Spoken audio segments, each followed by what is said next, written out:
I el Sant Andreu no depèn de si mateix per salvar-se, però, si més no, pot somiar i va superar el Llevant B, el Narcís Sala, i diumenge anirà al camp del Vilajoiosa, o dissabte, millor dit, sabent que el conjunt local ja no s'hi juga res. Corna en el minut 6 i gol del Llevant. Els jugadors del Sant Andreu es quedaven clavats a la gespa. Les perspectives no eren ni de bon tros bones. Mai aquesta temporada havien remuntat un marcador advers al Narcís Sala. Però ahir tocava. Els quadribarrats van agafar el toro per les banyes, no es van arronsar. I tot just 2 minuts després, Santa Maria deixava les coses igualades. Als de Sant Andreu els anava la vida. Imprescindible guanyar per seguir amb opcions de mantenir la categoria.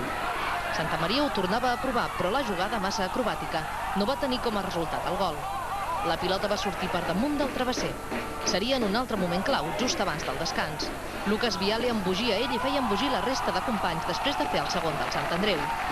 El tercer, el que sentenciava, el va fer Arnal en el minut 73. Ja no són en places de descens directe, són al lloc de promoció. La setmana que ve encara tenen possibilitats de salvar directament la categoría. La verdad que tiene un mérito increíble que la situación que estamos, remontar un 0-1 y el equipo comportarse como se ha comportado, ¿no? Yo creo que ha estado muy maduro, muy centrado, muy mentalizado de que pasase lo que pasase teníamos que seguir, que esto hasta que no pite el árbitro no acaba y bueno, la verdad que el equipo ha reaccionado muy bien y tengo que estar orgulloso de los futbolistas porque se han dejado la mano.